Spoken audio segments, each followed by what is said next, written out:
Hi, my name is Shirley, and welcome back to Unspoken Transitions, where we talk about the nuances of adulthood and the difficulties and transitions that we usually face. So as you can see, one, we're on camera, and two, we have Brandy, our co-host, and you might be thinking, who is she and why is she there? Because it's usually just me.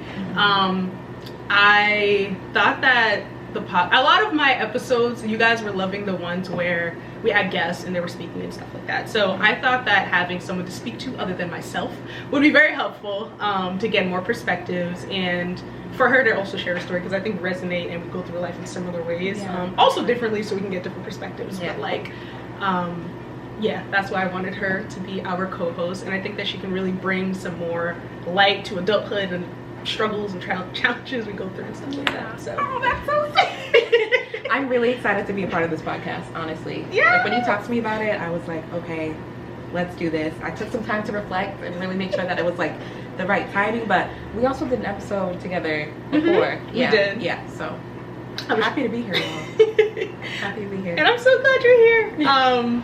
So I do want to talk about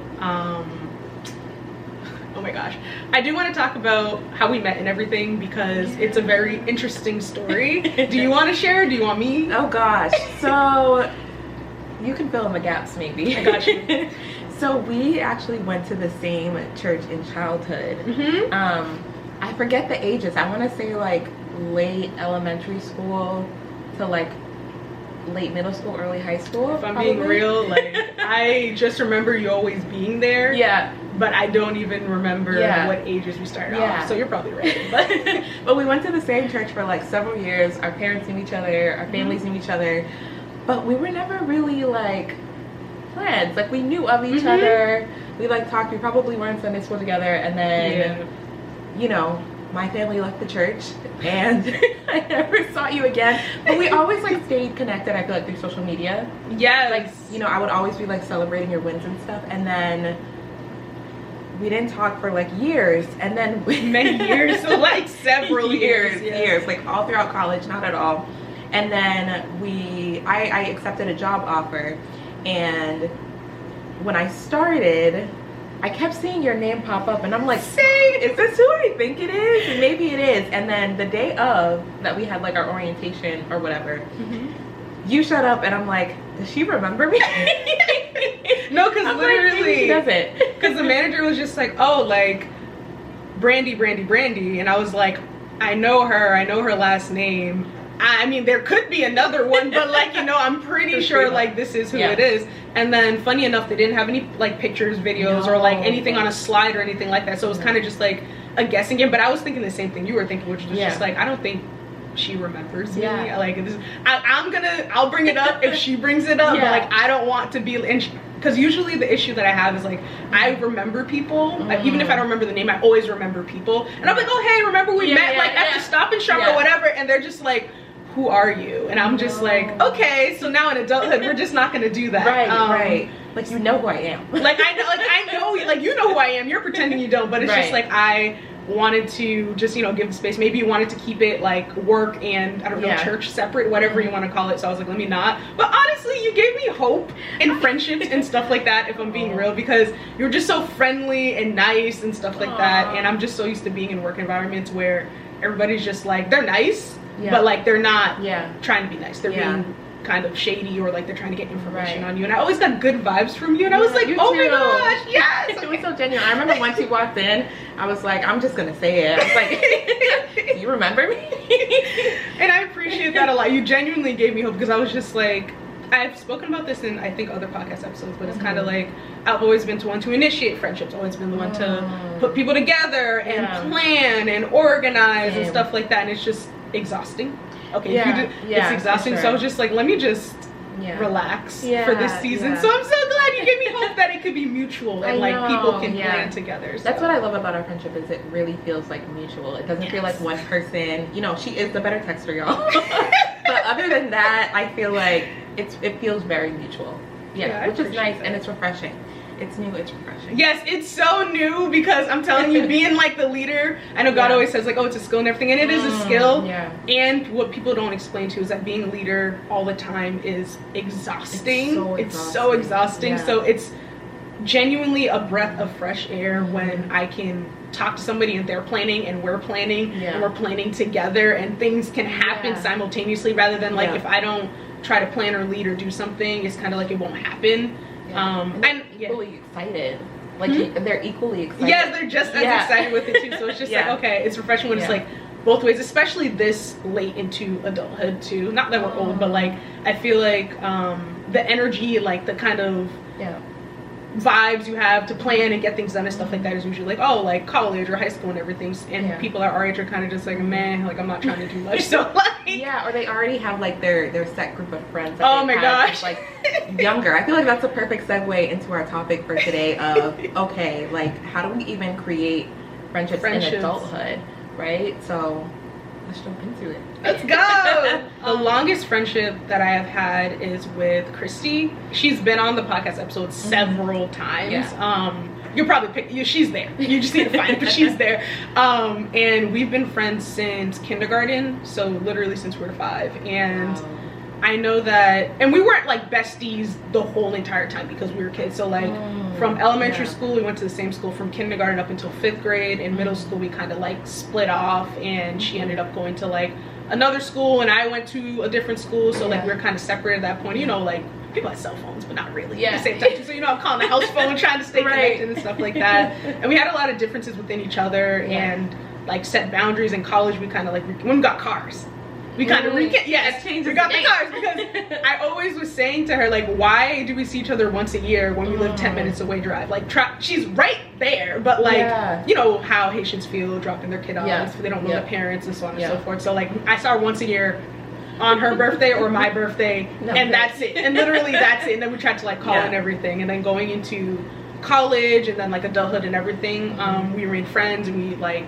kept our friendship strong. And we've talked about why and how we kept it strong, and she was saying that we just accepted our differences. So rather than like, oh, like you're not the same as you were in elementary school or middle school, it's just like, all right, you're changing as a person, I'm changing as a person, but let's grow together, rather than being like, all right, you're different now, so you're cut off. But like literally Christy has been like my longest friendship, and we are still friends to this day. I love that. I love that. And that's a long time to stay friends with someone. Like you go through all of the different stages of your life together.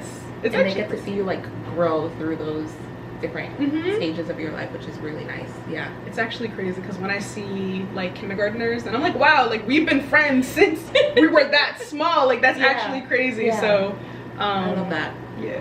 I feel like my story is pretty similar. Like one of my best friends, she has been my friend since middle school. And that was when she like first moved into our town, and we went to the same school. We were in like the same art class, and I went to a PWI.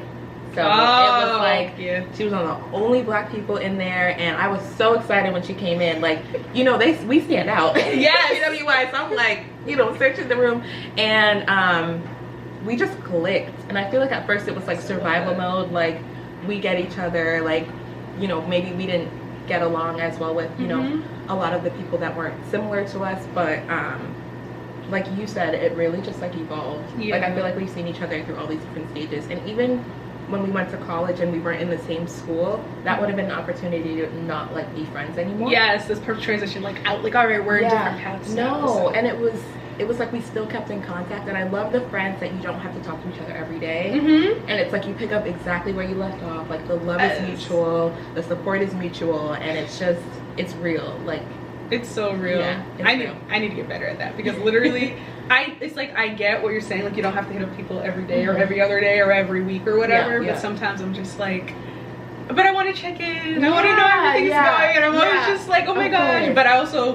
But Christy's literally that person where she is not a texter. Like I will text her on Monday and she will respond on Friday. And then, like, on a completely different subject and everything. So it's like I get it, and we're also adults and we have things going on and stuff like that. So if I can talk to people every day, I love it. But also it's a blessing, because it's the same thing with you. Like we don't text and talk every day, but when we come together, it's like right where we left off. It's not like oh, this awkward. Like, no, never.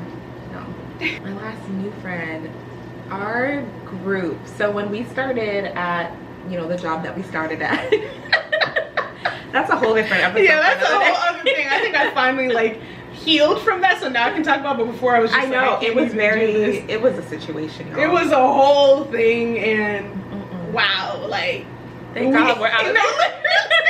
We talk about it all the time. We're like, wow, that was really a thing. Like, that really happened. Yeah, it feels like almost like an imagined part of my imagination. Like, it doesn't feel real sometimes. Like, they think about, oh, around this time last year we were there. It's just like, nah, I know. Like, there's no way. Not. Yeah, like, but I'm very grateful from the friendships that I created from that environment. So it's the only thing I appreciate for that. Yeah. So we had like reconnected there, and then we also had 2 other Black women, one who I think just started around the same time as us, and then one who was working there previously, and the 4 of us, we just clicked. We just clicked like, right off the bat. And it was just like, it was really organic and it was really fresh, and like the support was just always there. Yes. I feel like too, I really appreciate you guys, because you made the transition really comfortable to like come into that job, and on top of that, we still hang out to this day. Yes, it's not just like a work. No, and I thought after 3 of us actually left that job, and I thought, okay, maybe we'd be in our different paths, but like we like hang out with each other separately, and then we hang out with each other as a group, and when we're together as a group, like I belly laugh every time we're together. It is like, I look forward to it every time. The scheduling be a little...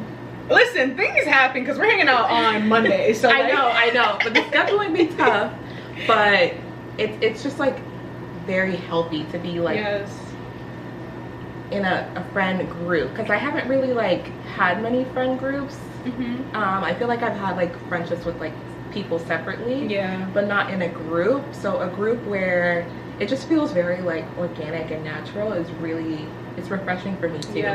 But I think that's my newest friend group. Same.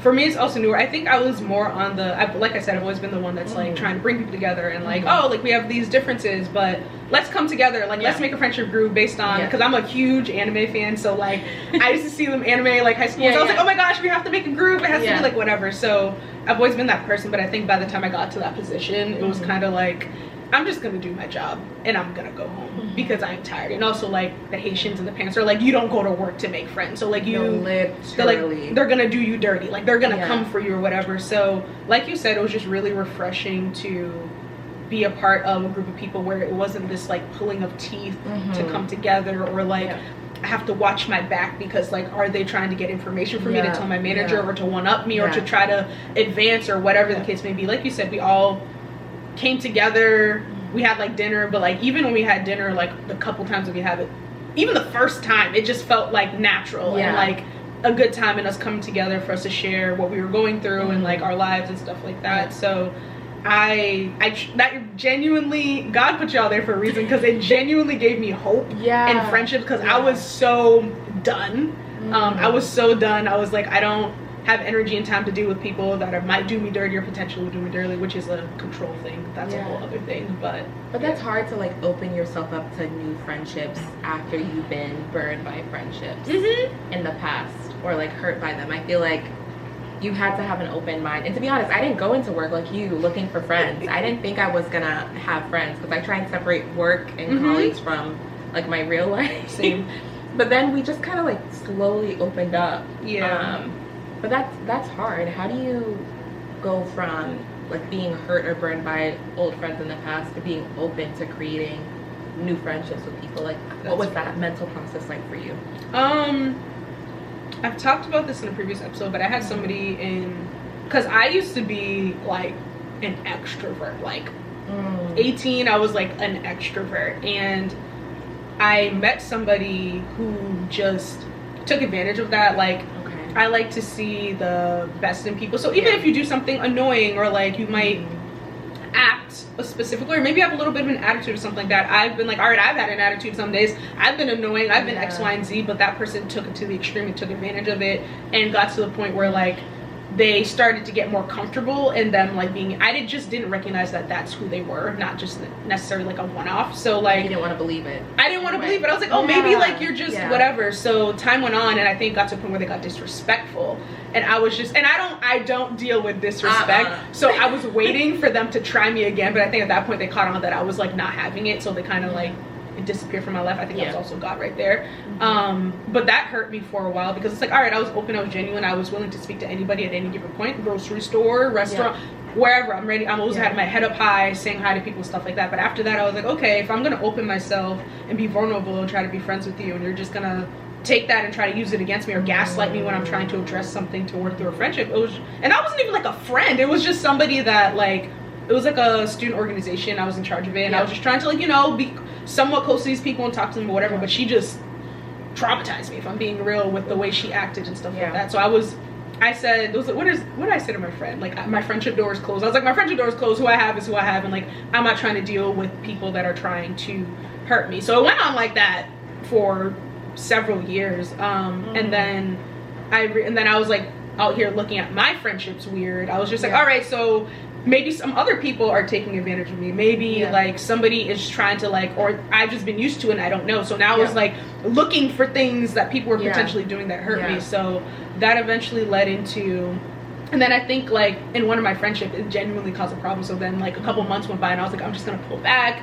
and like, I'm not gonna deal with this, because I don't know if you're trying to, like, hurt me, or like, this is just how you are and I'm just noticing, so on and so forth. But ultimately, to fast forward, because I'm sure there's a bunch of mental gymnastics that went on to get to where I am today, but what helped me to open myself to friendships, and I'm still learning, is I just trust God, if I'm being real. I just pray. So rather than me trying to discern what your motives are, how you're acting, what your intentions are, how you're trying to be, I will be myself, and I will just pray to God, like, if this person's not supposed to be in my life, just remove them. I don't care if they're close. I don't care if if they're trying to hurt me or they have malicious intent, please remove them. And I think that gave me a sense of peace, because I'm not in control anymore.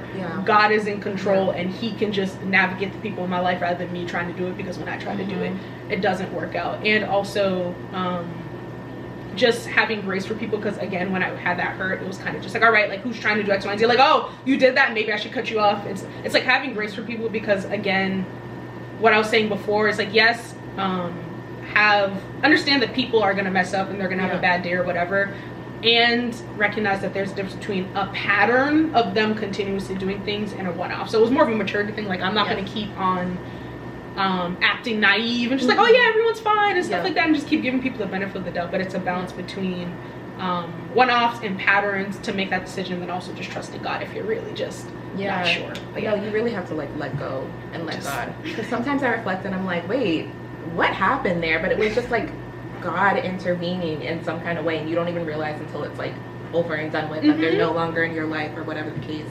And I love what you mentioned about, like, there was a season of your life where it sounds like you were, like, in survival mode. Like, you had to kind of protect yourself from potentially being hurt before opening yourself up to new friendships. And I feel like that's okay to go through seasons. It's when that season is lasting, like, forever. Then that's the problem, right? But, like, there are some seasons where it's like, okay, I need to take a step back and not engage with any of this, because maybe I won't be, because I've been hurt, I won't be, like, a good friend to a new person, or I might hurt someone because of my own, like, personal traumas that I went through with people. So I feel like that's important to recognize too.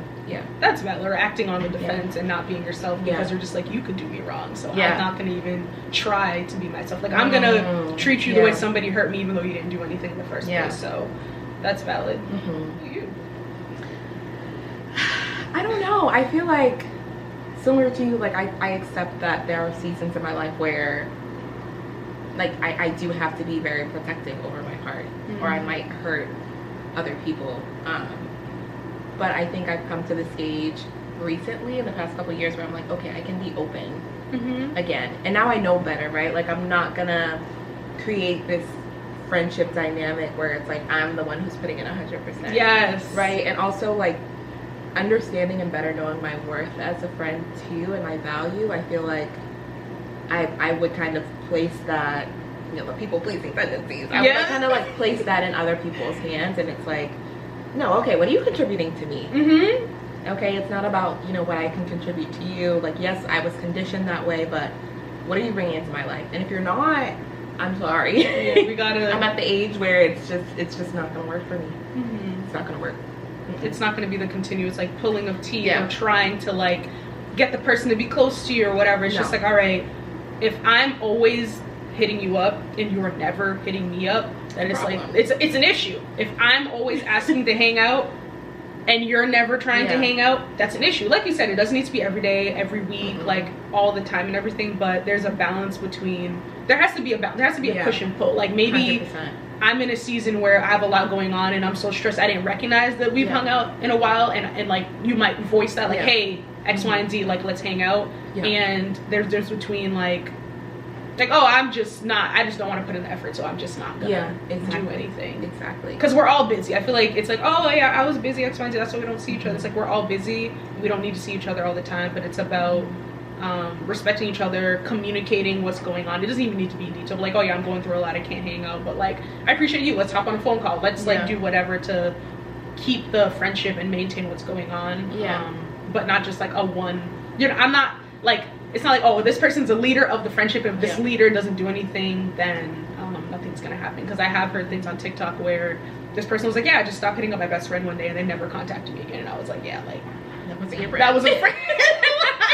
Literally. That wasn't your friend. And I think a big topic too is like, you know, at the age that you are in now, like being in your late 20s, most people like us, we have friends that we've known for years, right? And it's like, how do you actually create new friendships? Like, where do you go?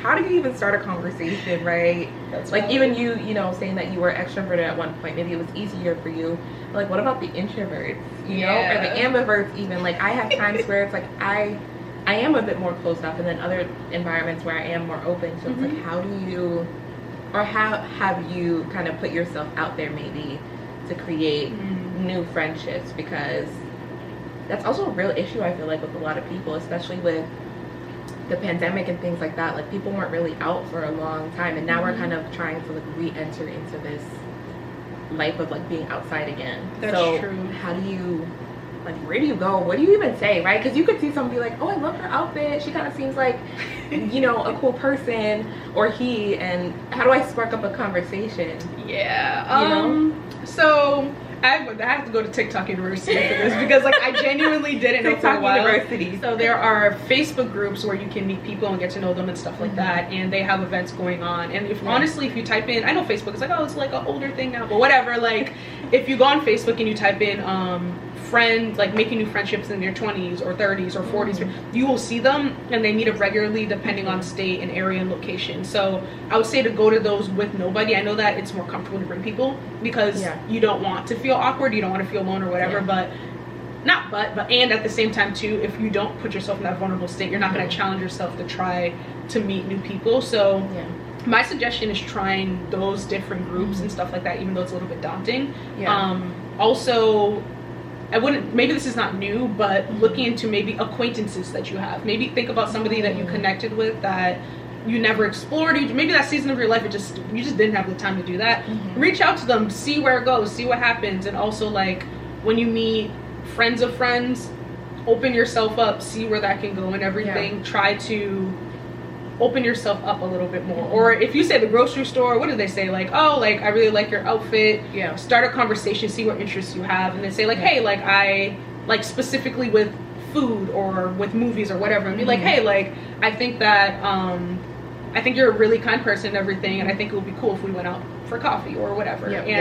Somebody else said, like, especially in our 20s, you have to be kind of like thirsty about it. So you're a stranger to them, so you have to like put in a little bit more effort. So if you see somebody at the coffee shop or whatever, or Stop and Shop or whatever, like, oh, I really like your outfit and everything, they're gonna be afraid, because everyone's afraid of each other these days. But just being like, oh yeah, like talk about interests and stuff like that, like, oh, I think it would be really great to like get to know you, and like we should go to a movie, or like go to dinner and like talk about X, Y, and Z and stuff like that. And then they'll probably be weirded out, but like if you get to the point where you hang out the second time, they'll get to know you, the trust will develop, and it'll grow from there. Again, trust issues are just common amongst people our age, because everybody's trying to do everybody dirty, or at least that's what it feels like. So it's being patient and being open to, and being a little bit thirsty to like try to be friends with people and stuff like that.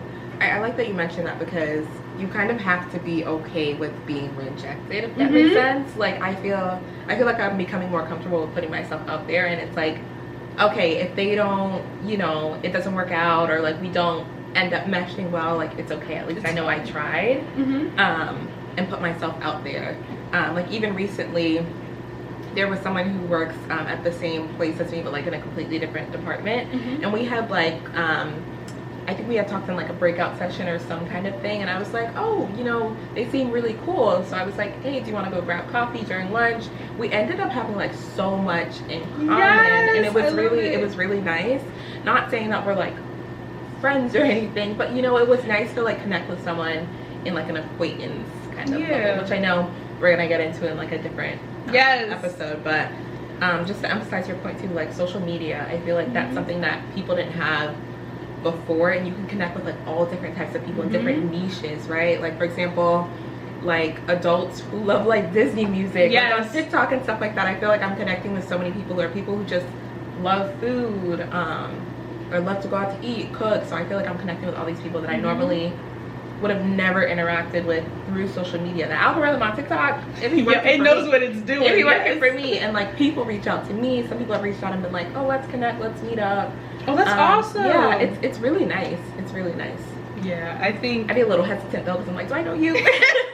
But you know, it's nice to like connect with people who have like mutual interests with you, you know? That's valid. Yeah. I feel like there's always going to be a fear there, because you watch a crime documentary, like, yeah, this person is going to end up like trying to hurt me, but it's like most people are not like that. And I think media tries to keep people separate. I know that it's like really hard to open yourself up when people have done you dirty, or like we're automatically on the defense to not want to open ourselves up because we don't want to be hurt. But ultimately, if you think about your closest friends and the people that you met that were really cool, like imagine if I closed myself off to you and then we just weren't friends, you know what I'm saying? Then you're just missing out on all these opportunities and everything. So it's hard to be vulnerable. I'm not saying it's easy, like just do it, but take it in little steps, whether it is just saying you like someone's outfit, maybe that's not the person you're going to be friends with, but just opening yourself up to talking to new people, and eventually working yourself up to meeting with strangers, random people, in order for you to like potentially make a friend and stuff like that.